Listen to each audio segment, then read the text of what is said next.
नमस्कार साथियों, सभी भक्त लोगों का स्वागत है आपके अपने YouTube चैनल धर्मशास्त्र में। आज की कहानी का शीर्षक है विश्वामित्र का पूर्व चरित्र। कहानी स्टार्ट करते हैं। भगवान राम से मिथिला के राजपुरोहित सतानंद जी विशेष रूप से प्रभावित हुए। सतानंद जी ने कहा, हे राम, आप बड़े ही सौभाग्यशाली हैं कि आपको विश्वामित्र जी गुरु के रूप में प्राप्त हुए हैं। वे बड़े ही प्रतापी और तेजस्वी महापुरुष हैं। ब्राह्मणत्व की प्राप्ति के पूर्व ऋषि विश्वामित्र बड़े पराक्रमी और प्रजावत्सल नरेश थे। प्रजापति के पुत्र कुश और कुश के पुत्र कुशनाभ और कुशनाभ के पुत्र राजा गादी थे। ये सभी सूरवीर, पराक्रमी और धर्मपरायण थे। विश्वामित्र उन्हीं गादी के पुत्र हैं। एक बार राजा विश्वामित्र अपनी सेना के साथ वशिष्ठ ऋषि के आश्रम में गए। चूंकि उस समय वशिष्ठ जी ईश्वर भक्ति में लीन होकर यज्ञ कर रहे थे। विश्वामित्र जी ने उन्हें प्रणाम करके वहीं बैठ गए। यज्ञ क्रिया से निवृत्त होने पर वशिष्ठ जी ने विश्वामित्र जी का बहुत आदर सत्कार किया और उनसे कुछ दिन आश्रम में रहकर आतिथ्य ग्रहण करने का अनुरोध किया। इस पर यह सोचकर कि मेरे साथ विशाल सेना है और सेना सहित मेरा आतिथ्य करने में वशिष्ठ जी को कष्ट होगा, विश्वामित्र जी ने नम्रतापूर्वक विदा होने की अनुमति मांगी। किंतु वशिष्ठ जी के अत्यधिक अनुरोध करने पर थोड़े दिनों के लिए राजा विश्वामित्र को उनका आतिथ्य स्वीकार करने के लिए विवश होना पड़ा। राजा विश्वामित्र के आतिथ्य स्वीकार कर लेने पर वशिष्ठ जी ने कामधेनु गौ का आह्वान किया और उससे विश्वामित्र तथा उनकी सेना के लिए 6 प्रकार के व्यंजन तथा समस्त प्रकार की सुविधाओं की व्यवस्था करने की प्रार्थना की। उनकी इस प्रार्थना को स्वीकार करके कामधेनु गौ ने सारी व्यवस्था कर दिया। वशिष्ठ जी के अतिथि सत्कार से राजा विश्वामित्र और उनके साथ आए सभी लोग बहुत प्रसन्न हुए।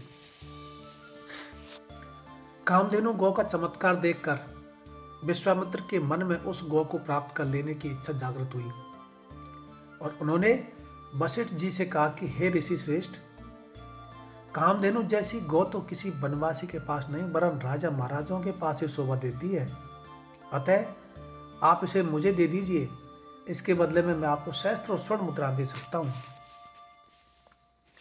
इस पर वशिष्ठ जी बोले कि हे राजन, यह गौ ही मेरा जीवन है और इसे मैं किसी भी कीमत पर किसी को नहीं दे सकता। वशिष्ठ जी के इस प्रकार कहने पर विश्वामित्र ने बलात् उस गौ को पकड़ लेने की आज्ञा दे दी और सैनिकगण उस गौ को डंडे से मार मार कर हाँकने लगे। कामधेनु गौ ने क्रुद्ध होकर अपना बंधन छुड़ा लिया और वशिष्ठ जी के पास आकर विलाप करने लगी। वशिष्ठ जी बोले कि हे कामधेनु, मैं इस राजा को शाप भी नहीं दे सकता क्योंकि ये राजा मेरा अतिथि है और इसके पास विशाल सेना होने के कारण इस युद्ध में विजय प्राप्त नहीं कर सकता। मैं अत्यंत विवश हूं। वशिष्ठ जी के इन वचनों को सुनकर कामधेनु ने कहा कि हे ब्रह्मर्षि, क्या एक ब्राह्मण के बल के सामने क्षत्रिय का बल कभी श्रेष्ठ हो सकता है? आप मुझे आज्ञा दीजिए, मैं एक क्षण में इस क्षत्रिय राजा को उसकी विशाल सेना सहित नष्ट कर दूंगी। कोई अन्य उपाय न देखकर वशिष्ठ जी ने कामधेनु को अनुमति दे दी। आज्ञा पाते ही कामधेनु ने योग बल से पनाही सैनिकों की एक सेना उत्पन्न कर दिया और वह सेना विश्वामित्र की सेना के साथ युद्ध करने लगी। विश्वामित्र जी ने अपने पराक्रम से समस्त पहनु सेना का विनाश कर डाला। इस पर कामधेनु ने सहस्त्रों शक, हूड़, बर्बर, यवन, काम्बोज सैनिक उत्पन्न कर दिया। जब विश्वामित्र ने उन सैनिकों का भी वध कर डाला तो कामधेनु ने मारक शस्त्रास्त्रों से युक्त अत्यंत पराक्रमी योद्धाओं को उत्पन्न किया, जिन्होंने शीघ्र ही राजा विश्वामित्र की सेना को गाजर मूली की भांति काटना आरंभ कर दिया। अपनी सेना का नाश होते देख विश्वामित्र के 100 पुत्र अत्यंत कुपित हो वशिष्ठ जी को मारने दौड़े, परिणाम यह हुआ कि वशिष्ठ जी ने उनमें से एक पुत्र को छोड़कर शेष सभी को भस्म कर दिया। सेना तथा पुत्रों के नष्ट हो जाने से विश्वामित्र बड़े दुखी हुए। अपने बचे हुए पुत्र का राज तिलक कर वे तपस्या करने के लिए हिमालय की कंदराओं में चले गए। वहां पर उन्होंने कठोर तपस्या की और महादेव जी को प्रसन्न कर लिया। महादेव जी को प्रसन्न पाकर विश्वामित्र ने उनसे समस्त दिव्य शक्तियों के साथ संपूर्ण धनुर्विद्या के ज्ञान का वरदान प्राप्त कर लिया। इस प्रकार संपूर्ण धनुर्विद्या का ज्ञान प्राप्त करके विश्वामित्र बदला लेने के लिए वशिष्ठ जी के आश्रम में पहुंचे। वशिष्ठ जी को ललकार कर उन पर अग्निबाण चला दिया।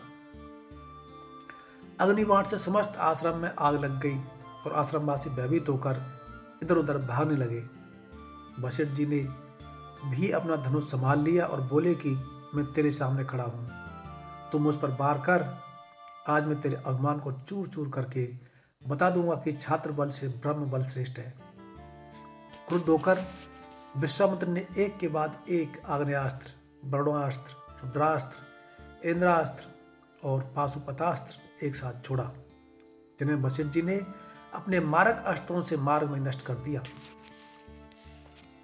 इस पर विश्वामित्र ने और भी अधिक क्रोधित होकर मानव मोहन, गांधर्व, झूमड़, दारड़, वज्र, ब्रह्मपाश, कालपाश, वरुणपाश, पिनाक, दंड, पैशाच, क्रौंच, धर्मचक्र, कालचक्र, विष्णु चक्र, वायव्य, मंथन, कंकाल, मूसल, विद्याधर, कलास्त्र आदि सभी अस्त्रों का प्रयोग कर डाला। वशिष्ठ जी ने उन सबको नष्ट करके ब्रह्मास्त्र छोड़ने के लिए जब अपना धनुष उठाया तो सब देव, किन्नर आदि भयभीत हो गए, किंतु वशिष्ठ जी तो उस समय अत्यंत क्रुद्ध हो रहे थे। उन्होंने ब्रह्मास्त्र छोड़ ही दिया। ब्रह्मास्त्र के भयंकर ज्योति और गगन विधि नाद से सारा संसार पीड़ा से तड़पने लगा।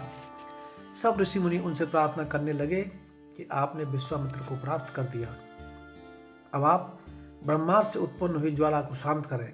इस प्रार्थना से द्रवित होकर उन्होंने ब्रह्मास्त्र को वापस बुलाया और मंत्रों से उसे शांत किया। पराजित होकर विश्वामित्र मणिहीन सर्प की भांति पृथ्वी पर बैठ गए और सोचने लगे कि निसंदेह छात्र बल से ब्रह्म बलि श्रेष्ठ है। अब मैं तपस्या करके ब्राह्मण की पदवी और उसका तेज प्राप्त करूंगा। इस प्रकार विचार करके वे अपनी पत्नी सहित दक्षिण दिशा की ओर चल दिए। उन्होंने तपस्या करते हुए अन्न का त्याग कर केवल फलों का जीवन यापन करना आरंभ कर दिया। उनकी तपस्या से प्रसन्न होकर ब्रह्मा जी ने उन्हें राजर्षि का पद प्रदान किया। इस पद को प्राप्त करके भी वे सोचकर कि ब्रह्मा जी ने मुझे केवल राजर्षि का ही पद दिया, महर्षि देवर्षि आदि का नहीं, वे दुखी ही हुए। वे विचार करने लगे कि मेरी तपस्या अब भी अपूर्ण है, मुझे एक बार फिर से घोर तपस्या करना चाहिए। जय श्री राम। प्रिय भक्तों, वीडियो अच्छी लगी हो तो वीडियो को लाइक करें और चैनल को सब्सक्राइब करें। हम फिर हाजिर होंगे एक नई कहानी के साथ। तब तक के लिए जय श्री राम।